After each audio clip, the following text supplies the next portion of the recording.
नमस्कार students, welcome back to Shakuntala tutorial.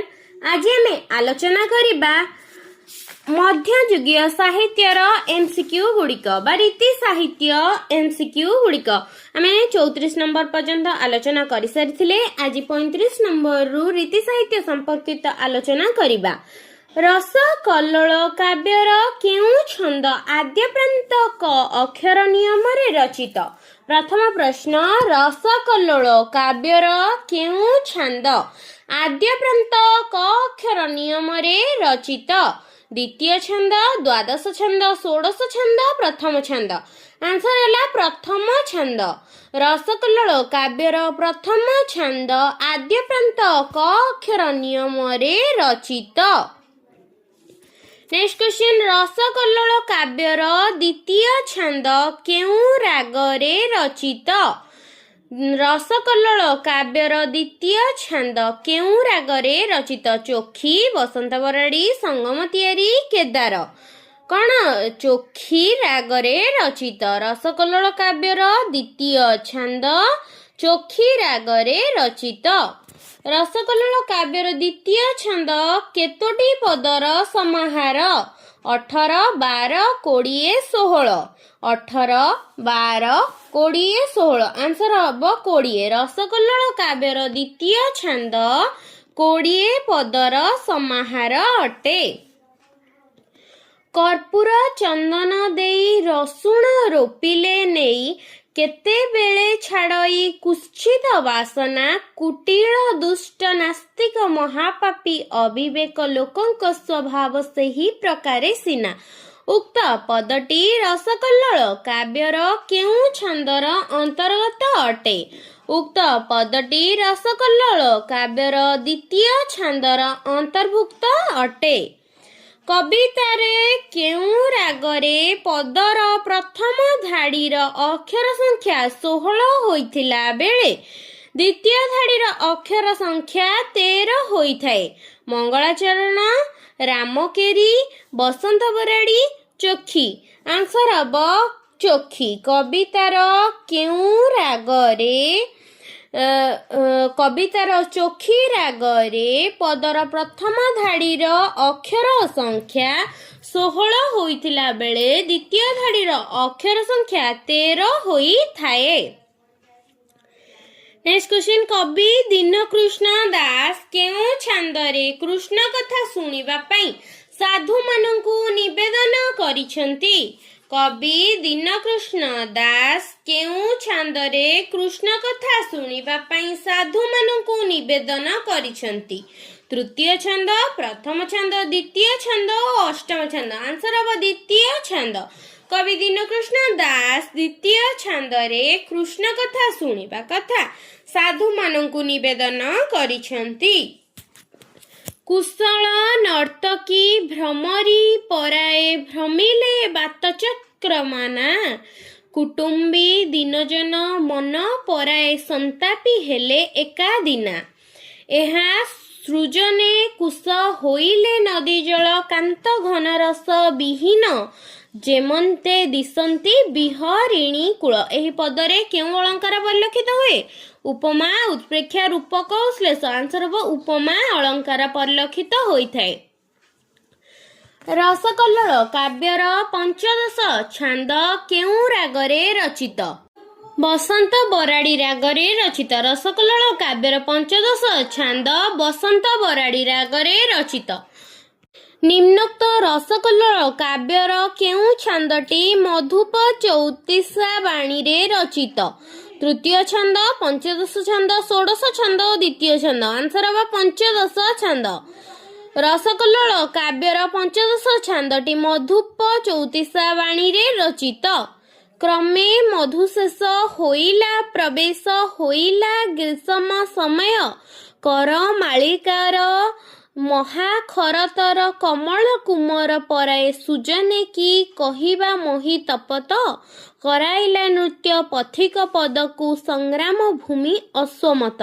उक्त पदटी रस कल्लोल काव्यर केउ छंदरे स्थानित?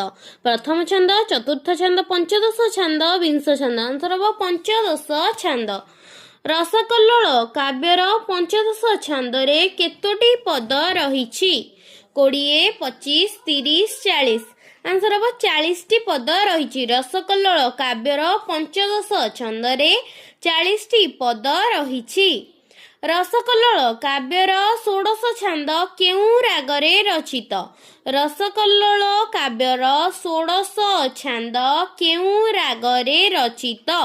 ପାହାଡ଼ିଆ କେଦାର, କାମୋଦି, ସଙ୍ଗମ ତିଆରି, ଆଶା ବାରି, ପାହାଡ଼ିଆ କେଦାର। ଆନ୍ସର ହେବ ପାହାଡ଼ିଆ କେଦାର। ରସକଲ୍ଲୋଳ କାବ୍ୟର ଷୋଡ଼ଶ ଛାନ୍ଦ ପାହାଡ଼ିଆ କେଦାର ରାଗରେ ରଚିତ। ରସକଲ୍ଲୋଳ କାବ୍ୟର ଷୋଡ଼ଶ ଛାନ୍ଦର ପଦ ସଂଖ୍ୟା କେତେ? ରସକଲ୍ଲୋଳ କାବ୍ୟର ଷୋଡ଼ଶ ଛାନ୍ଦର ପଦ ସଂଖ୍ୟା କେତେ? 25, 29, 33, 35। ଆନ୍ସର ହେବ 29। ରସକଲ୍ଲୋଳ କାବ୍ୟର ଷୋଡ଼ଶ ଛାନ୍ଦର ପଦ ସଂଖ୍ୟା 29। କବିତାର କେଉଁ ରାଗରେ ପଦର ପ୍ରଥମ ଧାଡ଼ିର ଅକ୍ଷର ସଂଖ୍ୟା 20 ହୋଇଥିଲା ବେଳେ ଦ୍ୱିତୀୟ ଧାଡ଼ିର ଅକ୍ଷର ସଂଖ୍ୟା 16 ହୋଇଥାଏ? କବିତାର କେଉଁ ରାଗରେ ପଦର ପ୍ରଥମ ଧାଡ଼ିର ଅକ୍ଷର ସଂଖ୍ୟା 20 ହୋଇଥିଲା ବେଳେ ଦ୍ୱିତୀୟ ଧାଡ଼ିର ଅକ୍ଷର ସଂଖ୍ୟା 16 ହୋଇଥାଏ? ମଙ୍ଗଳ, ବରାଡ଼ି, ପାହାଡ଼ିଆ କେଦାର, କାମୋଦି। ଆନ୍ସର ହେଲା ପାହାଡ଼ିଆ କେଦାର। କବିତାର ପାହାଡ଼ିଆ କେଦାର ରାଗରେ ପଦର ପ୍ରଥମ ଧାଡ଼ିର ଅକ୍ଷର ସଂଖ୍ୟା 20 ହୋଇଥିବା ବେଳେ ଦ୍ୱିତୀୟ ଧାଡ଼ିର ଅକ୍ଷର ସଂଖ୍ୟା 16 ହୋଇଥାଏ। Next question. କ୍ରମେ ଗ୍ରୀଷ୍ମ ହୋଇଲା ଶେଷ, ପ୍ରବେଶ ହେଲା ଆଷାଢ଼ ମାସ। କାଳ କରାଳ କାଳିକା ଉଦେ, ହେଲେ ଆକାଶ ହେ। କଲା ନିବିଡ଼ କରି ନିର୍ଘୋଷ, ଗିଳିଲା ଗିରିବର ଶିରିଷ। ମହାପ୍ରବଳ ଅନ୍ଧାରରେ ନ ଦେଖାଇଲା ଦିଶ ହେ। ଏ ପଦଟି ରସକଲ୍ଲୋଳ କାବ୍ୟର କେଉଁ ଛାନ୍ଦରେ ବର୍ଣ୍ଣିତ? ଦ୍ୱିତୀୟ, ଷୋଡ଼ଶ, ଏକାଦଶ, ଚତୁର୍ଦ୍ଦଶ। ଆନ୍ସର ହେବ ଷୋଡ଼ଶ ଛାନ୍ଦରେ ବର୍ଣ୍ଣିତ। କ ଅକ୍ଷର କଲି ଯେ ଗୀତ, କେବେ ହେଁ ଏଥି ନ ଦେବ ଘାତ। କବି ହେଲେ ତ ଜାଣିବ ଏଥି ଶ୍ରମ ହିଁ ଯେତେ ହେ। ଉକ୍ତ ପଦଟି କେଉଁ କବିଙ୍କର ରଚନା? ଉପେନ୍ଦ୍ର ଭଞ୍ଜ, ଦୀନକୃଷ୍ଣ ଦାସ, ଅଭିମନ୍ୟୁ ସାମନ୍ତ ସିଂହାର, ଭକ୍ତଚରଣ ଦାସ, ଦୀନକୃଷ୍ଣ ଦାସ। ଆନ୍ସର କ'ଣ? ଦୀନକୃଷ୍ଣ ଦାସ। କ ଅକ୍ଷର କଲି ଯେ ଗୀତ, କେବେ ହେଁ ଏଥି ନ ଦେବ ଘାତ। କବି ହେଲେ ତ ଜାଣିବ ଏଥି ଶ୍ରମ ହିଁ ଯେତେ ହେ। ଉକ୍ତ ପଦଟି ଦୀନକୃଷ୍ଣ ଦାସଙ୍କର ରଚନା ଅଟେ। କଲେ ଏଥିରେ କୁଟିଳ ବୁଦ୍ଧି, ଦଣ୍ଡ ଦେବେ ଶ୍ରୀକୃଷ୍ଣ ଅବଧି। ଯେବେ ତାହାଙ୍କ ଲୀଳା ପ୍ରସିଦ୍ଧି, ବୃନ୍ଦାବନରେ ହେ। କୁଝଟି ପଦ୍ମ ପ୍ରାୟେ ତାର ବଂଶ, ଅବଶ୍ୟ ହୋଇଯିବେ ନିର୍ବଂଶ। କପଟ ବୁଦ୍ଧି କରି ଯେ ନଘେନିବ ମନରେ ହେ। ଷୋଡ଼ଶ ଛାନ୍ଦ, ଦ୍ୱାଦଶ ଛାନ୍ଦ, ବିଂଶ ଛାନ୍ଦ, ଚତୁର୍ଦ୍ଦଶ ଛାନ୍ଦ। ଆନ୍ସର ହେବ ଷୋଡ଼ଶ ଛାନ୍ଦ। Next question. କବି ଯା କରେ ମୂର୍ଖକୁ ସ୍ତୁତି, ଏଥିରୁ ବଡ଼ ନାହିଁ ବିପତ୍ତି। ଏଥିକି ପ୍ରତି ଛାତିରେ କାତି ମାରିବା ଭଲ ହେ। ଏହା କେଉଁ କବିଙ୍କର ଉକ୍ତି? ଏହା ଦୀନକୃଷ୍ଣ ଦାସଙ୍କର ଉକ୍ତି ଅଟେ। ରସକଲ୍ଲୋଳର କେଉଁ ଛାନ୍ଦଟି କବି ଜୀବନରେ ଏକ ବିଷାଦ ଚିତ୍ର ଭାବେ ପ୍ରତୀୟମାନ ହୁଏ? ବିଂଶ ଛାନ୍ଦ, ଦଶମ ଛାନ୍ଦ, ପଞ୍ଚଦଶ ଛାନ୍ଦ ଓ ଷୋଡ଼ଶ ଛାନ୍ଦ। ଆନ୍ସର ହେବ ଷୋଡ଼ଶ ଛାନ୍ଦ।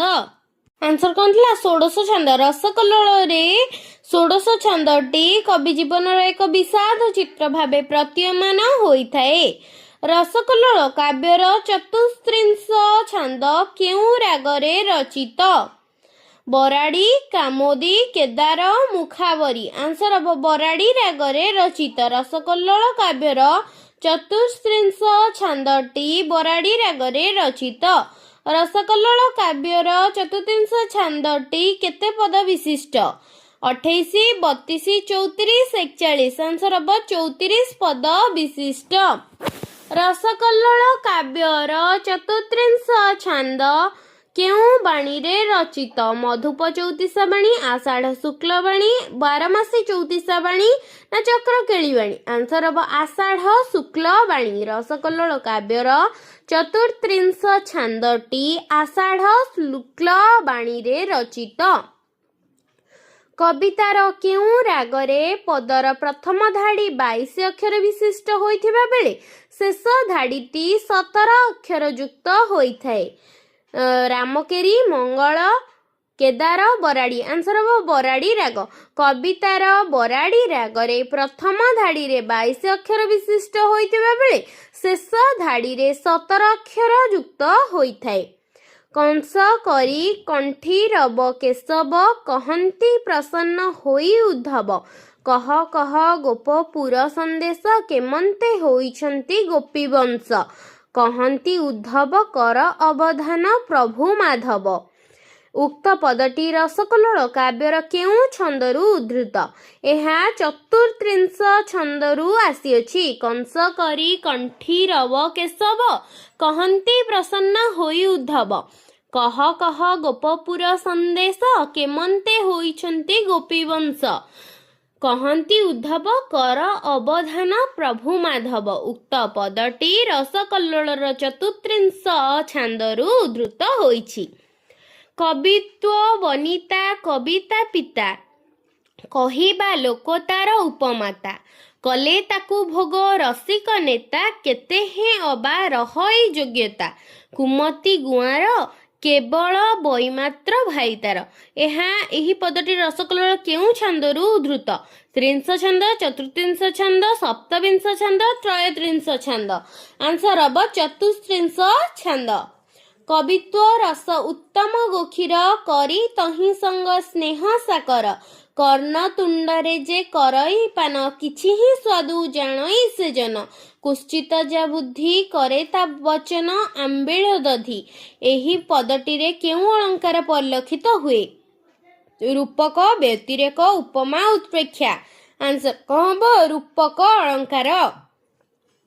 कृष्ण सेवक गोपी भक्ति जार करंतु सेमाने कंठरे हार कठोर कुटिल कपटी लोकंकु ए मंगल। उक्त पदटी रसकल्लोल काव्यर केउं छंदरू आसीछि?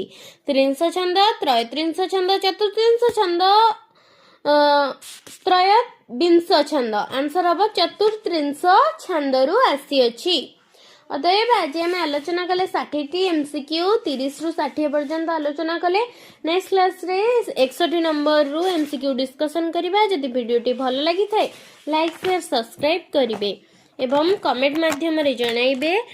जहार जेउठी भी डाउट रहुछि ताको मु सॉर्ट आउट करिया को चेष्टा करबी। नेक्स्ट क्लास रे हम रीति साहित्य संपर्कित 61 नंबर क्वेश्चन रो आलोचना करिबा।